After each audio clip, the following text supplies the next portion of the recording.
নমস্কাৰ আজি 18 সেপ্টেম্বৰ অসমৰ লগতে ভাৰতৰ বিভিন্ন প্ৰান্তৰ পৰা খন্দিয়াৰ কেইবাটাও খবৰ একেলগে যুগুতোৱা হৈছে। এই মুহূৰ্তত জনাই আছো এটা গুৰুত্বপূৰ্ণ খবৰ। এডিআৰ পৰীক্ষাক লৈ এবাৰ মুখ খুলিছে ৰাজ্যৰ মুখ্যমন্ত্ৰী হিমন্ত বিশ্ব শৰ্মাই। এডিআৰ প্ৰশ্ন কাকত ফাদিল হোৱাৰ পিছতে ৰাজ্যৰ মুখ্যমন্ত্ৰী হিমন্ত বিশ্ব শৰ্মাই কয় যে পৰীক্ষা অনুষ্ঠিত হৈ যোৱাৰ পিছত প্ৰশ্ন কাকত ফাদিল হোৱাৰ কোনো মূল্যই নাই। এটা ডাঙৰ খবৰ ব্ৰেকিং নিউজ এই মুহূৰ্তত জনোৱাৰ চেষ্টা কৰিছো। এডিআৰ পৰীক্ষাৰ প্ৰশ্ন কাকত ফাদিল হোৱাক লৈ মুখ খুলিছে মুখ্যমন্ত্ৰী হিমন্ত বিশ্ব শৰ্মাই। ভুল নোহোৱা পৰীক্ষাত ভুল উলিয়াবলৈ চেষ্টা কৰিছে একাংশ লোকে। পৰীক্ষাত অনুষ্ঠিত হৈ যোৱাৰ পিছত প্ৰশ্ন কাকতৰ মূল্যই নাই বুলি আজি মন্তব্য কৰিছে মুখ্যমন্ত্ৰী হিমন্ত বিশ্ব শৰ্মাই। সেৱাই পৰৱৰ্তী সময়ৰ পৰা প্ৰাৰ্থীক প্ৰশ্ন কাকত লগত লৈ যাবলৈ দিব বুলি মুখ্যমন্ত্ৰীগৰাকীয়ে মন্তব্য কৰিছে। বুলডোজাৰ চলাবলৈ লাগিব ন্যায়ালয়ৰ অনুমতি। বুলডোজাৰ নীতিক লৈ সৰব হৈ পৰিছে দেশৰ উচ্চতম ন্যায়ালয়। এটা ডাঙৰ খবৰ এই মুহূৰ্তত জনোৱাৰ চেষ্টা কৰিছো। চৰকাৰৰ বুলডোজাৰ নীতিক লৈ সৰব হৈ পৰিছে উচ্চতম ন্যায়ালয়। এটা ডাঙৰ খবৰ জনোৱাৰ চেষ্টা কৰিছো। অপৰাধীৰো ঘৰ ভাঙিব নোৱাৰিব চৰকাৰে। উচ্চতম ন্যায়ালয়ৰ তৰফৰ পৰা বৃহৎ মন্তব্য। বুলডোজাৰ চলাবলৈ লাগিব ন্যায়ালয়ৰ অনুমতি এতিয়াৰে পৰা।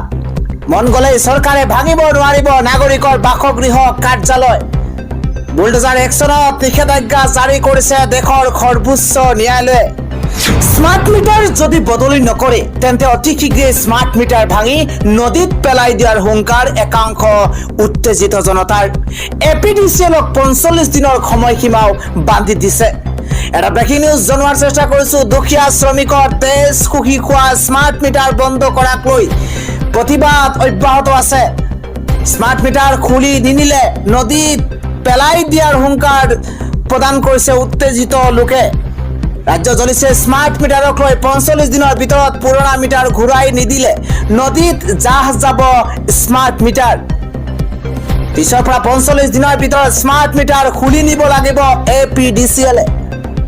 45 দিনৰ ভিতৰত পুৰণা মিটাৰ ঘূৰাই নিদিলে নদীত জাহ যাব স্মাৰ্ট মিটাৰ। এইবাৰ এপিডিচিএলক 45 দিনৰ সময়সীমা বান্ধি দিছে চাহ শ্ৰমিকে।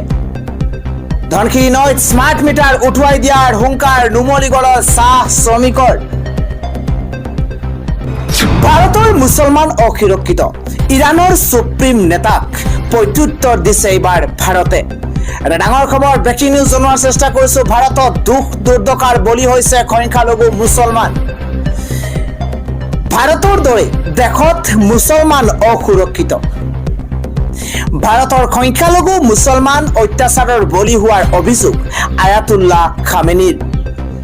ভাৰতৰ মুছলমানক লৈ ডাঙৰ মন্তব্য ইৰাণৰ সুপ্ৰিম নেতাৰ। ভাৰতৰ মুছলমান উৎপীড়নৰ বলি হৈছে বুলি মন্তব্য আয়াতুল্লাহ খামেনিৰ। বিশ্বৰ সকলো মুছলমানক একত্ৰিত হোৱাৰ আহ্বান জনাইছে আয়াতুল্লাহ খামেনিয়ে। ভাৰত ম্যানমাৰ গাজাৰ মুছলমানৰ দুখ কষ্ট বুজি নোপোৱা লোকে নিজকে মুছলমান কোৱাৰ অধিকাৰ নাই। উৎপীড়নৰ বলি হোৱা মুছলমানৰ বিষয়ে অৱগত নোহোৱাসকল কেনেকুৱা মুছলমান? ইৰাণৰ সুপ্ৰিম নেতাৰ এই মন্তব্যক এইবাৰ ভাৰতে নিন্দা কৰিছে। বেলেগৰ কথা কোৱাৰ পূৰ্বে ইৰাণক নিজৰ দেশৰ ৰেকৰ্ড পৰ্যালোচনা কৰাৰ আহ্বান জনাইছে ভাৰতে। আয়াতুল্লাহ খামেনিৰ মন্তব্য কোনো প্ৰকাৰে গ্ৰহণযোগ্য নহয়। ভাৰতৰ দূৰ দুৰ্দশাৰ বলি হৈছে সংখ্যালঘু মুছলমান। ভাৰতৰ দৰে দেশত মুছলমান অসুৰক্ষিত। অসমীয়া খিলঞ্জীয়াৰ বিষয়টো মুখ্যমন্ত্ৰীয়ে সময়ৰ ভিত্তিত নে ভাষাৰ ভিত্তিত নিৰ্ণয় কৰিব? অসম চুক্তি নস্যাৎ কৰি চৰকাৰে গৃহীত কৰিছে কা? এটা ব্ৰেকিং নিউজ। অসম চুক্তি নস্যাৎ কৰি চৰকাৰে গৃহীত কৰিছে কা অনাৰ পাছত অসম চুক্তিৰ দাড়ি কমা সলনি নকৰাকৈ ৰূপায়ণ কৰাটো অসম্ভৱ। অসম চুক্তিৰ পাছত বাংলাদেশী কেতিয়াও গ্ৰহণযোগ্য নহয়। বাংলাদেশী যদি আছে বাংলাদেশলৈ পঠিয়াই দিয়ক চৰকাৰে। বাংলাদেশী যদি আছে বাংলাদেশলৈ পঠিয়াই দিয়ক চৰকাৰে। অসম চুক্তিৰ 5-6 নম্বৰ দফাক লৈ দীৰ্ঘদিন চৰ্চা হৈ আহিছে। কা বলবৎ কৰি 5 নম্বৰ দফা শেষ কৰা হ'ল। কা বলবৎ কৰি অসম চুক্তিৰ 5 নম্বৰ দফা গুৰুত্বহীন কৰা হ'ল। বিপ্লৱ শৰ্মা আয়োগৰ প্ৰতিবেদন ৰূপায়ণত সদিচ্ছা নাই চৰকাৰৰ। বিপ্লৱ শৰ্মা প্ৰতিবেদনৰ কোনো ধৰণে গুৰুত্ব সহকাৰে পালন কৰা নাই চৰকাৰে। প্ৰতিবেদনৰ আত্মাকে শেষ কৰিছে বিজেপি চৰকাৰে। অসমীয়া খিলঞ্জীয়াৰ বিষয়টো মুখ্যমন্ত্ৰীয়ে সময়ৰ ভিত্তিত নে ভাষাৰ ভিত্তিত নিৰ্ণয় কৰিব। দিল্লীৰ মুখ্যমন্ত্ৰী অৰবিন্দ কেজৰিৱালে এৰিব সকলো চৰকাৰী সুবিধা।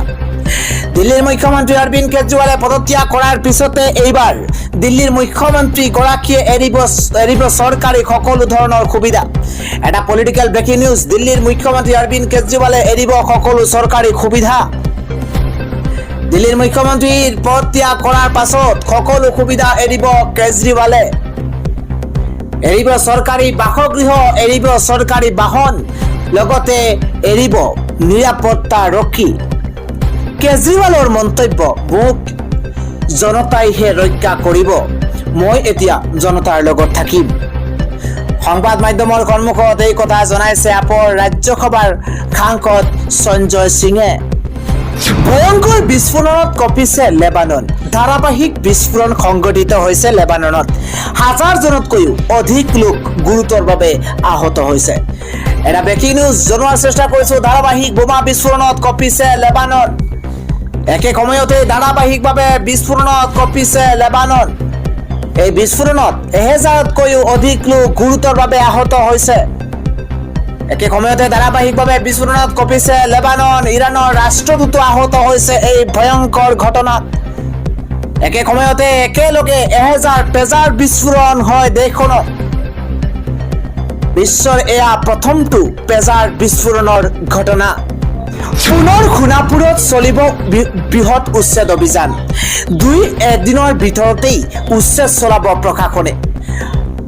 পুনৰ সোণাপুৰত চলিব প্ৰশাসনৰ বুলডোজাৰ। সোণাপুৰত চলিব প্ৰশাসনৰ উচ্ছেদ।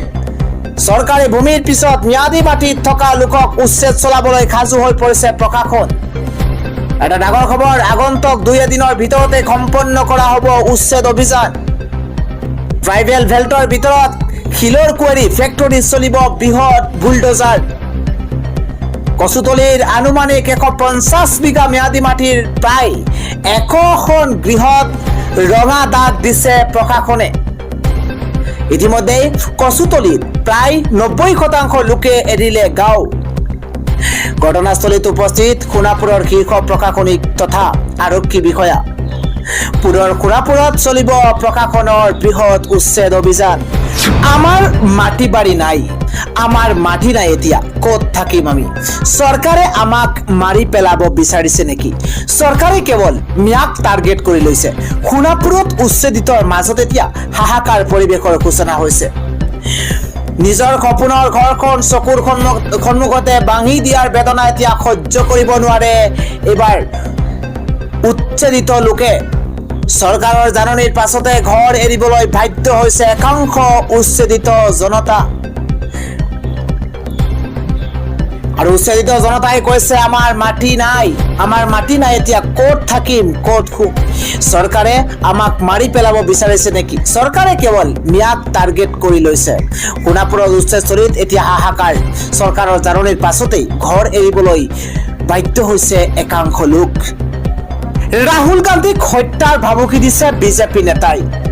কংগ্ৰেছ নেতা তথা লোকসভাৰ বিৰোধী দলৰ নেতা ৰাহুল গান্ধীয়ে লাভ কৰিছে হত্যাৰ ভাবুকি আৰু শাৰীৰিক আক্ৰমণৰ ভাবুকি লাভ কৰিছে কংগ্ৰেছৰ যুৱৰাজ ৰাহুল গান্ধীয়ে। অভিযোগ অনুসৰি বিজেপি নেতাই কংগ্ৰেছ নেতাগৰাকীক এই ভাবুকি প্ৰদান কৰিছে।